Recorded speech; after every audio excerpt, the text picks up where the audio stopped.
संसार में 10 प्राणों के माध्यम से जीव जीता है।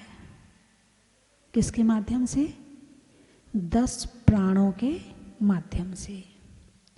10 प्राण हैं, 5 इंद्रियां, मन बल, वचन बल, काय बल, आयु और श्वासोच्छ्वास, है ना।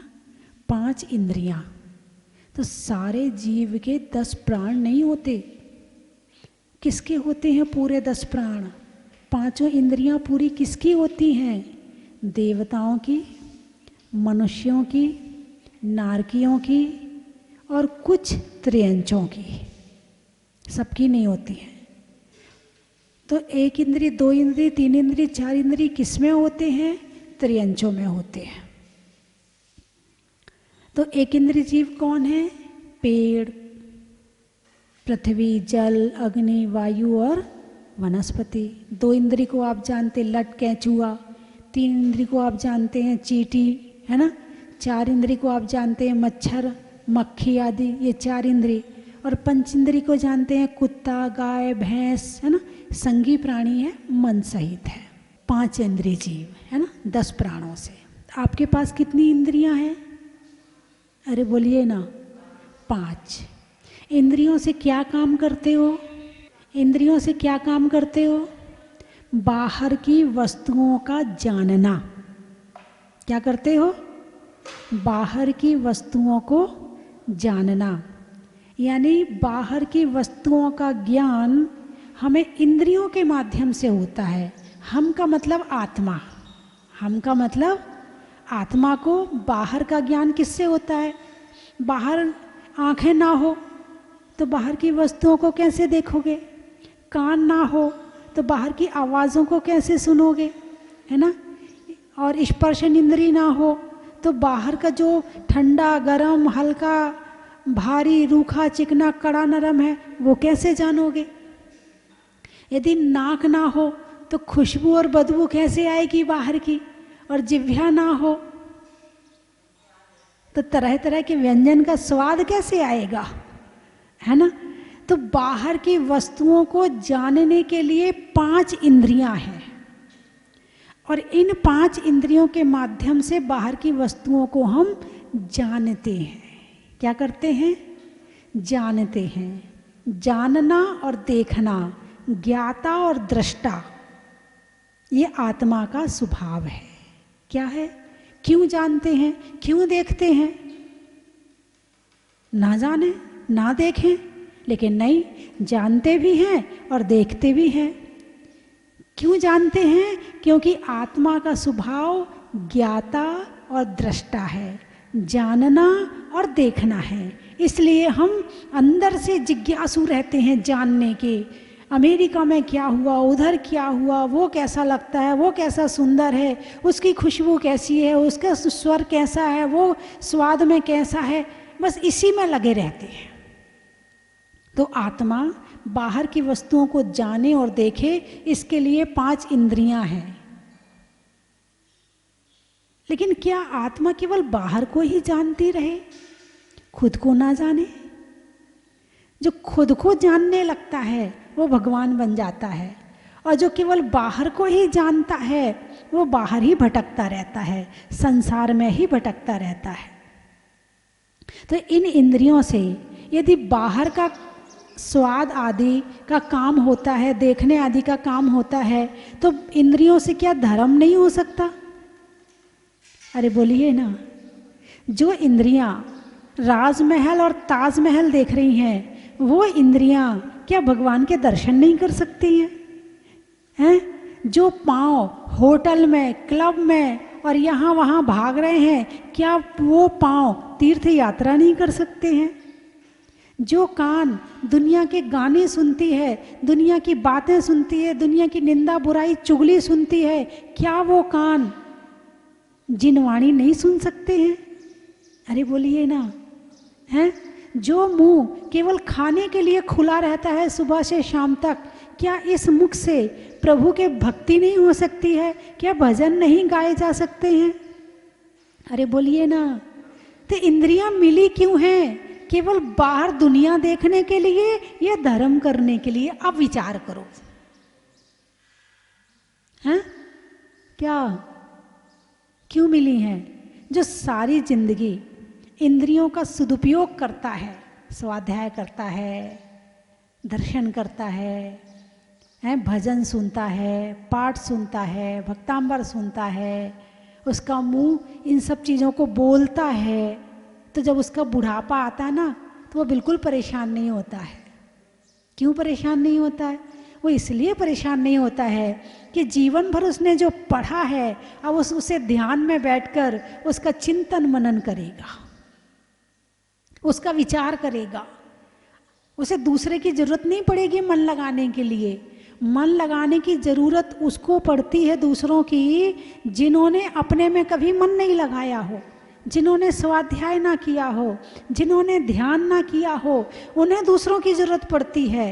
लेकिन जिन्होंने खुद को जान लिया है और जो खुद में मन लगा लेते हैं, उन्हें दूसरों की ज़रूरत नहीं पड़ती है। सारी जिंदगी जिन्होंने अपनी इंद्रियों का उपयोग केवल दूसरों को जानने में, दूसरों को देखने में, दूसरों की मोह माया में किया है, तो जब उनका बुढ़ापा आता है तो बहुत परेशान होते हैं, बहुत परेशान होते हैं।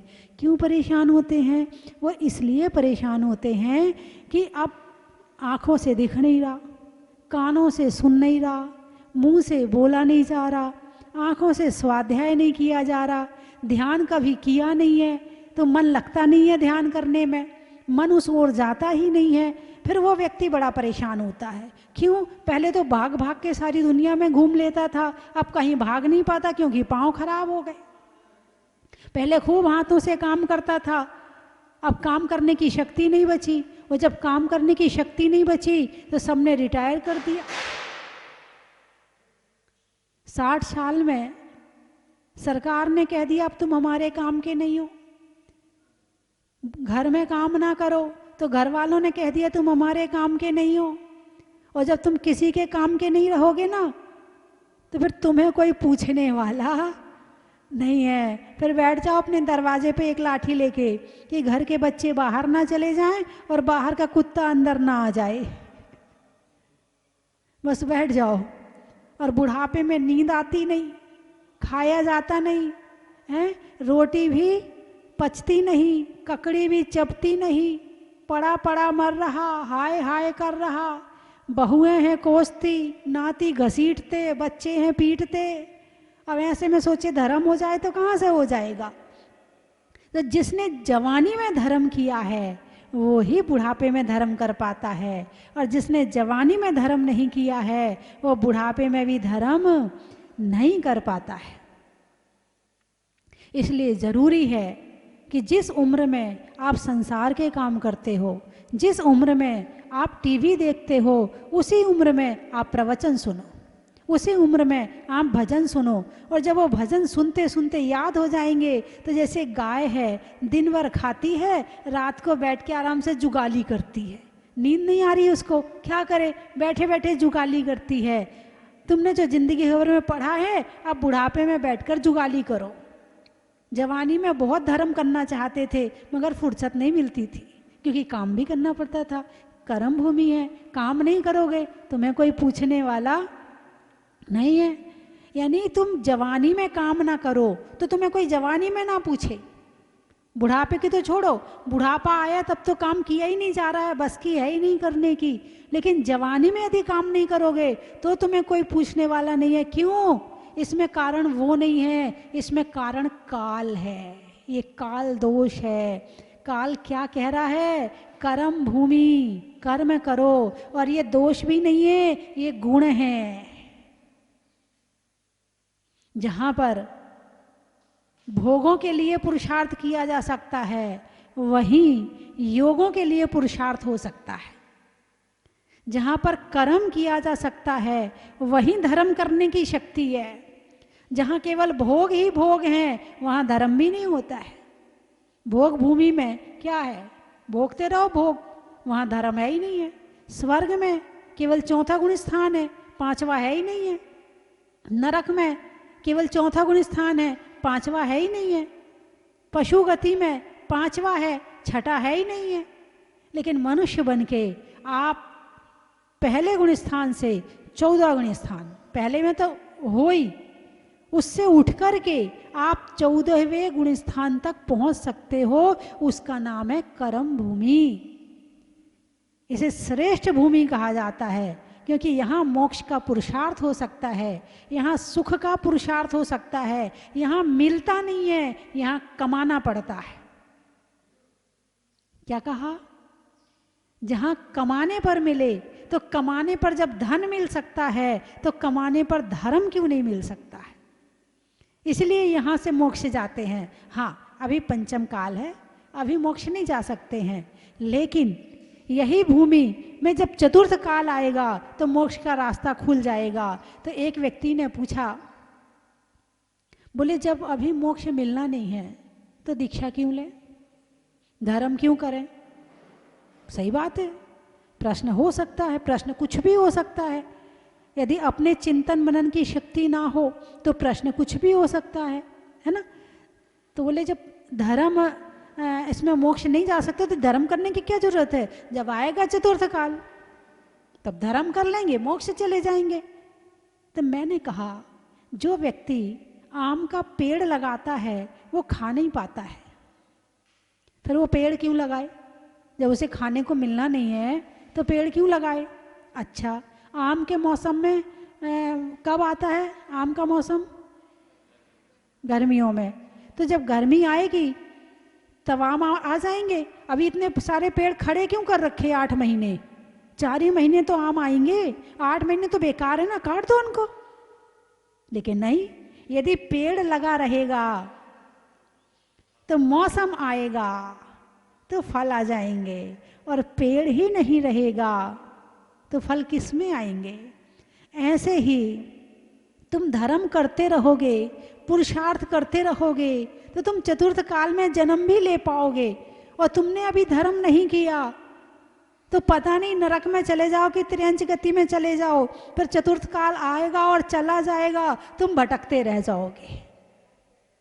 इसलिए इस जन्म में पुरुषार्थ करना बहुत जरूरी है। ये संस्कार आपको चतुर्थ काल में लेके जाएंगे, ये संस्कार आपको भगवान के समोशरण में लेके जाएंगे, और ये संस्कार आपको मोक्ष लेके जाएंगे। पंचम काल बाधा नहीं डाल रहा है, धर्म करने में पंचम काल बाधा नहीं डाल रहा। हाँ, मन भटकता है, थोड़ा बहुत मन भटकता है, ऐसा नहीं कि मन नहीं भटकता है, लेकिन इस भटके हुए मन को साधने के लिए स्वाध्याय है, संयम है, त्याग है, ध्यान है। यदि तुमने ये छोड़ दिया तो चाहे कोई भी हो, कितना बड़ा धर्मात्मा दिखने वाला हो, यदि वो स्वाध्याय नहीं करता है, यदि वो ध्यान नहीं करता है, तो भी मन तो उसका भटका हुआ ही है। फिर तो सामान्य की तो बात ही दूर है। सारे दिन घर में रहता है, 23 घंटे, 1 घंटे के लिए मंदिर आता है तो मंदिर में भी घर घूमता रहता है दिमाग में, मंदिर में नहीं रहता है। तो सारी जिंदगी जो काम किया है तो बुढ़ापे में क्या होगा? अरे बोलिए ना। अभी परसों कुछ बहनें मेरे पास बैठी थी तो वो कुछ कर रही थी, बाहर कोई गाना बज रहा होगा। अब जब ज़्यादा आदमी थोड़ी चर्चा करने लगे ना तो मन की सारी बातें कहने लगता है। बोले ये गाना मुझे बहुत पसंद है। मैंने कहा मुझे तो सुनाई नहीं पड़ रहा। क्या? मुझे तो पता ही नहीं चल रहा कि बज भी रहा है। इसका कारण क्या है? यदि उस गाने को उन्होंने 25 बार तो सुन लिया होगा क्योंकि उन्हें पसंद था, अब वो 25 बार के संस्कार अंदर चले गए। अब वो कहीं भी धीमे से भी बज रहा हो तो वो उन्हें समझ में आएगा, और यदि एक बार भी नहीं सुना होगा तो क्या बज रहा है ये पता चलने वाला नहीं है। तो ये संस्कार है ना। अब ये संस्कार आप किसी भी चीज़ के डाल सकते हो, भजन के भी डाल सकते हो, पूजा के भी डाल सकते हो, भक्तांबर के भी डाल सकते हो। एक भजन है हमारे यहाँ, तुमसे लागी लगन, ले लो अपनी शरण पारस प्यारा। मैटो जी संकट। अब ये भजन हमारे बच्चे बच्चे को आता है, इसकी धुन बच्चे बच्चे के रोम रोम में बसी है, और इस भजन को गा करके अच्छी तरह से घर में बैठ करके सामूहिक रूप से दिन में एक बार जरूर पढ़ना चाहिए, ताकि जो तुम्हारे छोटे छोटे बच्चे हैं ये उन्हें भी याद हो जाए। तो मैंने एक बार बताया भी था कि भाई मोबाइल से भी धर्म हो सकता है। कैसे हो सकता है? आपके जो मोबाइल है उसमें जब कहीं से फ़ोन आता है तो ट्यून बजती है कि नहीं बजती है? अरे बोलिए ना, बजती है ना। अब उस ट्यून में आपने क्या लगा रखा है? गाना लगा रखा है या क्या लगा रखा है ना? अब उस ट्यून में यदि आप तुमसे लागी लगन लगा लो और रेल का डब्बा खचाखच भरा हुआ है और उसमें जब वो बजेगा ना तो जितने होंगे, अच्छा भाई साहब जैन है, भाई साहब आप जैन हैं, एकदम से पहचान आ जाएगी। या नमोकार मंत्र की ट्यून लगा लो। तो इस तरह से आपकी जो इनकमिंग और आउटगोइंग दोनों में इस तरह की ट्यून लगाओ कि तुम्हारा धर्म भी हो जाए, उसका धर्म भी हो जाए। अब जैसे ही वो बजेगा तो कौन याद आएगा? पारस प्यारा। कौन याद आया? मोबाइल आपका बजा है, फोन किसी और का आया है, लेकिन धर्म वहां जितने बैठे हैं सब ने कर लिया। उतनी देर के लिए भगवान पार्शनाथ सबको याद आ गए। अब वो भजन रोम रोम में बस गया, रोम रोम में बस गया। अब मरण के समय में अंतिम समय समाधि चल रही है, अब कोई बात को सुनने तैयार नहीं है, पड़ा हुआ है। बिल्कुल ऐसा है कि वो ऐसा लगता है वो सुन नहीं रहा, उसके अंदर हिम्मत नहीं बची बोलने की, आँख खोलने की, है देखने की, पलक झपकने की हिम्मत नहीं बची, लेकिन कान का पर्दा तो खुला है। क्या कहा मैंने? कान का पर्दा तो खुला है और कहीं से उसके कान में चला गया, तुमसे लागी लगन। मृत्यु का समय है, अंतिम समय चल रहा है। अब इस भजन को उसने सारी जिंदगी सुना है और उस समय यदि सुनाई पड़ गया तो समझना उसकी समाधि हो गई। धर्म की चीज को बार बार सुनो, बार बार सुनो, बार बार सुनो, इतने सुनो कि कहीं मरते समय भी यदि वो सुनाई पड़ जाए तो वो अंदर आत्मा में घूम जाए, आत्मा में घुल जाए कि ये पहले के संसार वो कैच कर लेगा। कैच करने वाली बात है ना, किसको ज्यादा कैच करोगे? जिसको ज्यादा तुम्हारे अंदर संस्कार लेके तुम बैठे हो उसको जल्दी कैच करोगे, ऐसे ही है ना। तो इसीलिए अपने घर में यहाँ वहाँ कुछ इस तरह का वातावरण बनाओ। जैसे मैंने पहले भी कहा था, घर में बैठकर 15 मिनट नमोकार मंत्र का पाठ जरूर करें। 10 मिनट करें, 15 मिनट का टाइम नहीं, 10 मिनट का टाइम तो निकाल ही सकते हैं।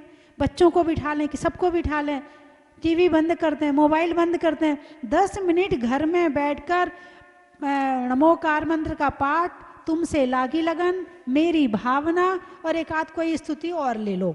इतने में आधा घंटा आपका हो जाएगा। और आप इतना रोज करें, रोज करें, फिर देखो आपके घर के परमाणु कैसे बदलते हैं, आपके घर का वातावरण कैसे बदलता है।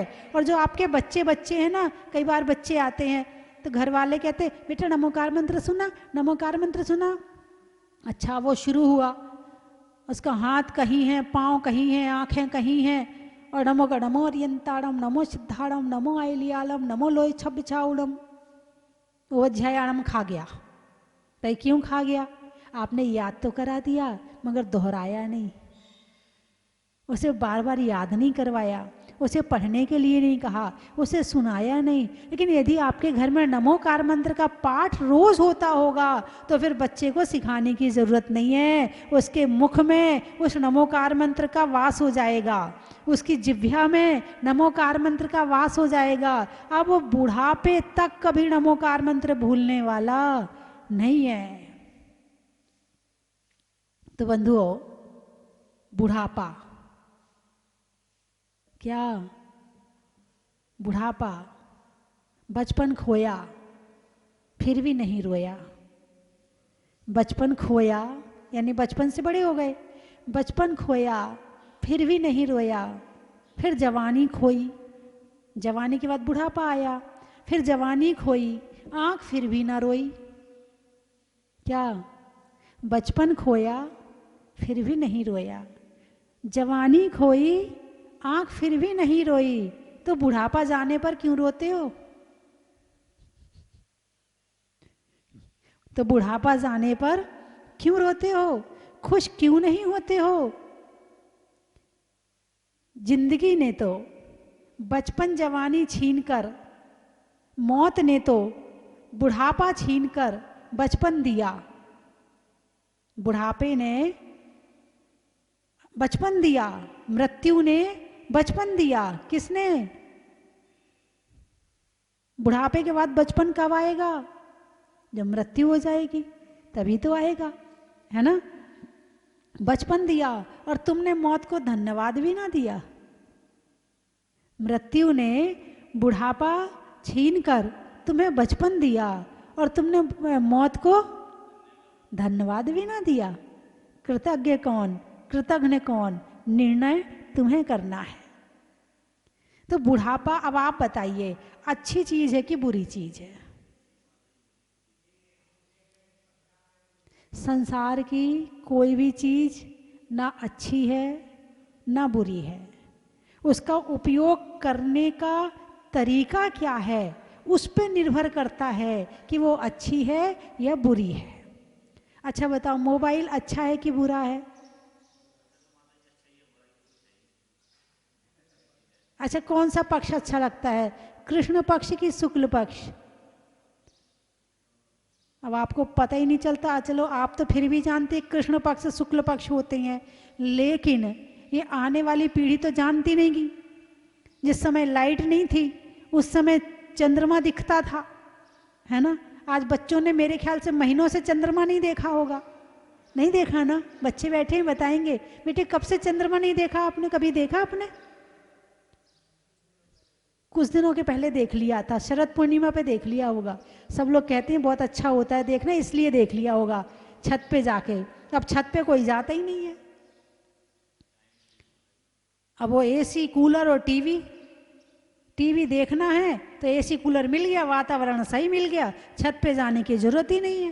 पहले गर्मी का समय आता था सारे छत पे पहुंच जाते थे, इस छत वाले उस छत वाले पर, रात को सारे दिखते थे, बड़ा आनंद आता था। अब कोई किसी से मिलने तैयार नहीं है, कोई किसी से बातचीत करने तैयार नहीं। कल मैं आई अंदर, मंदिर करके अंदर आई तो एक पट्टी पे दो पति पत्नी बैठे थे। नहीं आपकी बात नहीं कर रही, प्रमित जी की बात नहीं है, हैं? और दोनों अपने मोबाइल में मस्त थे, ना उससे उसको बोलने की फुर्सत, ना उसको उससे बोलने की फुर्सत। दोनों अपने में मस्त थे, किसी की जरूरत नहीं अब तो आदमी को। अब तो अकेले में आराम से जी सकता, मोबाइल है ना उसके पास। जब नहीं था तो बात करने के लिए, विचारों के लिए, चर्चा के लिए, धर्म के लिए फिर भी बातचीत हो ही जाती थी। अब तो ना बच्चों की मम्मी से बातचीत नहीं होती, बेचारी माँ थाली लेके खड़ी रहती, बेटा खाना खा ले, अब मम्मी रुक जाओ 5 मिनट में आता हूँ, बेटा खाना खा ले, मम्मी 10 मिनट में आता हूँ, अरे बेटा पहले खाना खा ले ठंडा हो गया, मम्मी कह दिया ना बार बार मत कहो, जब मुझे खाना होगा खा लेंगे। ऐसे जवाब देते हो ना? अरे बोलिए ना, बच्चे बताएंगे सर नीचा कर रहे हैं, इसका मतलब जरूर आप ऐसे ही करते हैं मम्मी के साथ में, है ना? नहीं, मोबाइल बाद में, पहले मम्मी की बात सुनना चाहिए, बाद में मोबाइल। मोबाइल तो क्या जिंदगी भर है, लेकिन यदि मम्मी अभी कह रही है, इतना प्यार कर रही है, तुम नहीं सुनोगे, फिर प्यार करना बंद कर देगी, फिर कहोगे मेरी मम्मी तो मुझे प्यार ही नहीं करती है, मेरी मम्मी तो मुझे चाहती नहीं है। तो तुम कितना चाहते अपने मम्मी को? तुम उनकी सुनते नहीं हो, इसका मतलब तुम नहीं चाहते हो। जब तुम नहीं सुनोगे तो वो भी नहीं चाहेगी, फिर मत शिकायत करना कि मम्मी मुझे चाहती नहीं है ना? तो बात तो करनी मुझे बुढ़ापे की, लेकिन बीच में कभी बचपन आ जाता है, कभी जवानी आ जाती है तो लेकिन हाँ, तीनों जुड़े हुए हैं, बचपन, जवानी और बुढ़ापा। एक घर में तीनों रहते हैं, एक घर में तीनों रहते हैं। बचपन भी रहता है, जवानी भी रहती है, बुढ़ापा भी रहता है। एक व्यक्ति में तीनों चीज एक साथ नहीं रहती हैं, 3 तरह के लोग रहते हैं, बचपन वाले, जवानी वाले और बुढ़ापा वाले। अब तीनों का नेचर अलग, तीनों की पसंद अलग, तीनों का स्वभाव अलग, तीनों का नजरिया अलग और तीनों की इच्छाएं अलग। और इन सब में जो आपस में सामंजस्य बना करके जी लेता है वो सबसे दुनिया का सफल और समझदार मनुष्य होता है। और जो सामंजस्य नहीं बना पाता है वो समझना कि अभी उसे जीवन जीना नहीं आया है। तो बचपन में बच्चा है तो बच्चा है, बच्चे के पास भी फुर्सत है, और जो बुढ़ापा है उसके पास भी फुर्सत है। घर में 2 लोगों के पास काम नहीं होता। किसके पास? एक बच्चों के पास और एक बूढ़ों के पास, दोनों के पास काम नहीं है। अब क्या करें? एक को संस्कार की जरूरत है और एक को संस्कार देना चाहिए। तो दादा दादी का कर्तव्य है कि जो आपके नाती पोते हैं उन्हें बैठा के कहानी सुनाएं, सती अंजना की, मैना की, है ना, श्रीपाल की, प्रद्युम्न की, कृष्ण की, राम की, हनुमान की, सारी कहानियां सुनाए और कहानी सुनाकर उनको संस्कारित करे। उन्हें नमोकार मंत्र सिखाए, 12 भावना सिखाए, मेरी भावना सिखाए, उन्हें दर्शन स्तुति सिखाए, मंदिर में कैसे जाना चाहिए ये सिखाए। किसका कर्तव्य है? दादा दादी का, है ना। ये नहीं कि दादी अपना मोबाइल लेके बैठ गई और वो पोता अपना मोबाइल लेके बैठ गया, दोनों को मोबाइल, दोनों अपने मोबाइल में मस्त हैं। अरे मोबाइल भी दिखाना है तो बेटा मोबाइल में मैना सती की कहानी निकाल, बेटा मोबाइल में अंजना सती की कहानी निकाल। मैं सुनना चाहती हूँ, तू भी सुन लेना, क्योंकि उसमें आजकल बहुत सारी, चलो तुम्हें नहीं आती हैं, तुम्हें बताना नहीं आता है, तो चलो मोबाइल भी उसके हाथ में है तो उसे ये सिखाओ कि तुझे क्या देखना है मोबाइल में। यदि आपने इतना भी कर दिया तो आपने बहुत बड़ा काम कर दिया। तो बुढ़ापा सुधारने के लिए जवानी सुधारना जरूरी है, और जवानी सुधर गई तो बुढ़ापा सुधर गया, और तुम्हारा सुधरा हुआ बुढ़ापा घर के सारे वातावरण को अच्छा कर देगा, तुम्हारे घर के वातावरण को सुधार देगा, तुम्हारे घर में शांति लाएगा, तुम्हारे मन में शांति लाएगा, जीवन में शांति लाएगा। घर में किताबें रखी हैं उसे पढ़ो, चश्मा है ना। बहुत से तो लोग ऐसे जिनके पास नज़र तो कमज़ोर है मगर चश्मा नहीं है। तुम्हारे पास चश्मा भी है, आँखें भी है, शास्त्र भी है, अब तो पढ़ो जिनवाणी, और फुर्सत भी है। जवानी में तो फुर्सत नहीं थी, काम बहुत करना पड़ता था। सुबह से उठो, झाड़ू लगाओ, पोंछा लगाओ, कपड़े धो, बर्तन मांजो, रोटी बनाओ, सबको खाना खिलाओ, सबके टिफिन लगाओ, ये करो वो करो, बहुत काम होते थे। तो जवानी में इतनी फुर्सत नहीं मिली। अब फुर्सत भी है, शास्त्र भी है, चश्मा भी है, अब भाव पैदा कर लो।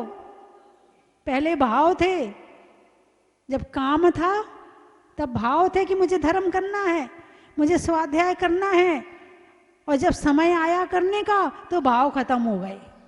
ये बड़ी विडंबना है कि इंसान अपने जीवन में जो अच्छे लक्ष्य बनाता है वहां पहुंचते पहुंचते उस लक्ष्य से भटक जाता है। और ये एक के साथ नहीं, बहुतों के साथ में ऐसी बात होगी। ये मन बड़ा चंचल है। मन की ही साधना दुनिया में सबसे बड़ी साधना है, और मन को पकड़ना नहीं है। मन कोई ऐसी चीज नहीं जैसे आंखों पर पलकों का पर्दा है, मुंह पर ओठों का पर्दा है, दांतों का पर्दा है, शरीर पर चमड़ी का पर्दा है, स्किन का पर्दा है। अब नाक और कान पे पर्दा नहीं है। अब नाक पे पर्दा लग जाए तो मामला गड़बड़ हो जाए, पता नहीं कब बंद हो जाए, और बंद हो जाए तो मामला गड़बड़ हो जाए। और कान पे भी पर्दा नहीं है। कान को भी इस तरह से बनाया है कि आप पानी में डुबकी लगा लो, कान में पानी नहीं जाएगा। मतलब प्रकृति ने जो शरीर बनाया है ना, वो बड़े ऐसे बनाया है कि कौन सी चीज़ को कहाँ पे रखना, नाक कहाँ लगानी है, कान कहाँ लगाने हैं, आँख कहाँ लगानी है, मुंह कहाँ लगाना है, दिमाग कहाँ पे रखना है। टॉप फ्लोर पे दिमाग सबसे ऊंचे में विराजमान किया है, और इतने हिस्से में पूरी पांचों इंद्रियां दे दी हैं, स्पर्शन, रसना, घ्राण, चक्षु, कर्ण, इसमें सारा इसको संभाल ले भाई। जिसने इसको संभाल लिया उसका सब संभल गया। जिसका ऊपर वाला हिस्सा ठीक है, सही है, उसका सब कुछ सही है, और जिसका ऊपर वाला हिस्सा खराब है उसका सब गड़बड़ है। अरे बोलिए ना, है? मन भी कहाँ रहता है? वो भी यहीं रहता है, दिमाग भी यहीं रहता है, बुद्धि भी यहीं रहती है, विवेक भी यहीं रहता है, सब कुछ यहीं रहता है। तो इसको ही संभालना है। क्या क्या संभालना है? सुनना संभालना है, सूंघना संभालना है, देखना संभालना है, चखना संभालना है, और सोचना संभालना है। तो जो ये संभल जाएगा तो जो हाथ और पाँव है ना, वो सब कुछ अच्छा करना शुरू कर देंगे। तो बुढ़ापे में हाथ पांव तो चलते नहीं हैं, तो हाथ पांव को संभालने के लिए शास्त्र में तो लिखा ही नहीं है कहीं पे कि हाथ को संभालो कि पांव को संभालो। कहीं लिखा है क्या? कहीं भी नहीं लिखा है। 5 इंद्रियों को वश में करो, मन को वश में करो, ये कहा है। वो कहाँ रहती है? वो ऊपर रहता है। तो बुढ़ापे में ये तो सही है ना, हाथ और पांव ही तो खराब हुए ना। बुढ़ापे में हाथ और पांव ही तो खराब हुए। आंखों से नहीं दिख रहा, कम दिख रहा, कोई बात नहीं है, आंख बंद कर लो। जो अंदर भरा है ना उसका चिंतन मनन करो, उस पर ध्यान करो। तो ना कान की जरूरत है, ना आंख की जरूरत है, ना सूंघने की जरूरत है, ना बोलने की जरूरत है। तो बुढ़ापा सुधारने के लिए किसको संभालना है? ये ऊपर वाले हिस्से को संभालना। ये कंट्रोल रूम है हमारा। क्या है हमारा? कंट्रोल रूम है। सारी सूचनाएं यहाँ से जाती हैं। कहाँ जाना है? तो पाँव को नहीं पता है कहाँ जाना, इसको पता है कहाँ जाना है। क्या करना है? इस हाथ को नहीं पता क्या करना, इसको पता क्या करना। क्या लिखना है? इसको नहीं पता क्या लिखना है, इसको पता है क्या लिखना है। तो इसको संभाल लो, सब संभल जाएगा, है ना। चलिए, समय हो गया। मैं 3 चीज़ें बोलूँगी, आपको कहना बड़ा ही महत्व है ना। भोजन में शाक का, गाने में राग का, और मनुष्यों के दिमाग का। पक्षियों में काक का, शहरों में बाघ का, और चेहरे पर नाक का।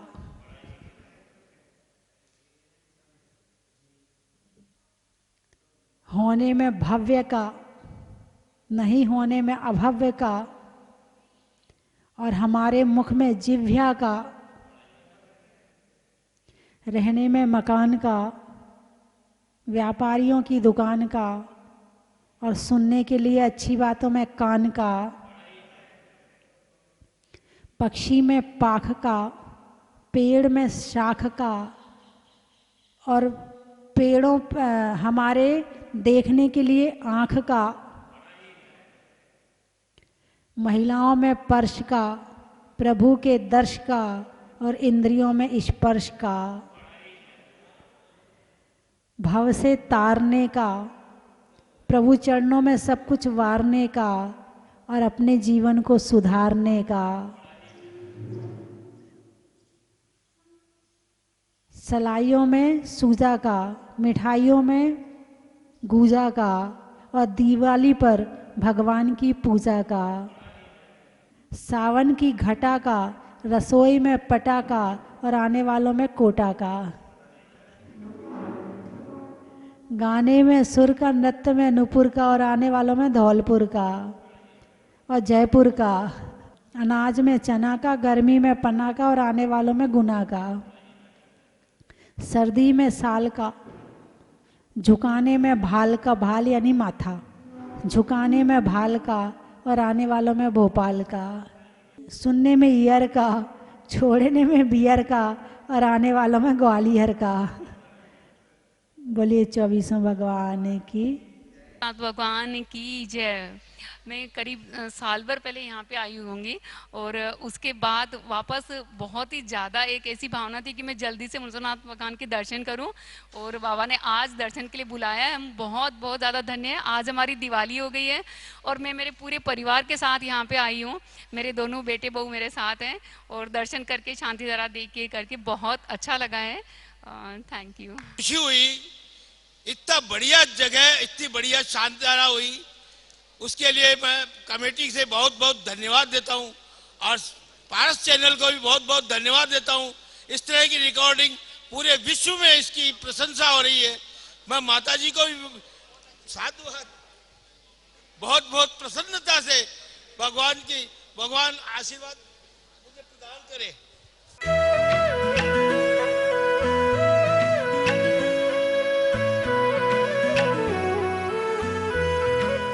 रत्न की थाल को सजाओ रे आज, रत्नों की थाल को भर लाओ रे आज। आओ आओ करे रे गुणगान आरती भगवन की। आओ आओ करे गुणगान आरती भगवन की। आओ आओ करे रे गुणगान आरती भगवन की।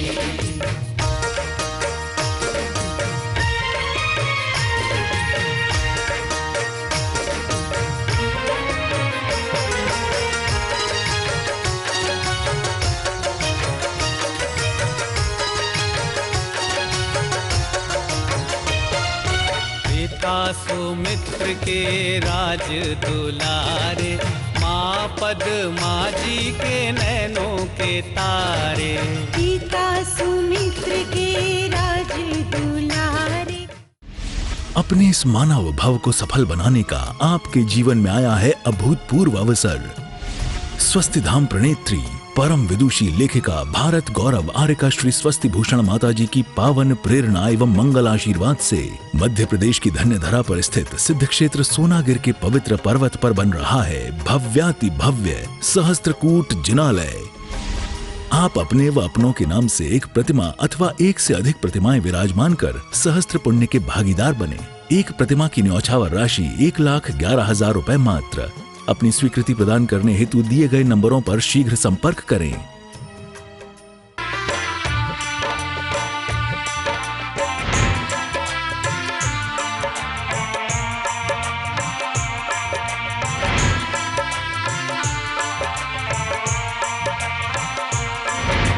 चलो रे चलो रे चलो, चलो रे चलो रे चलो, चलो जहाजपुर।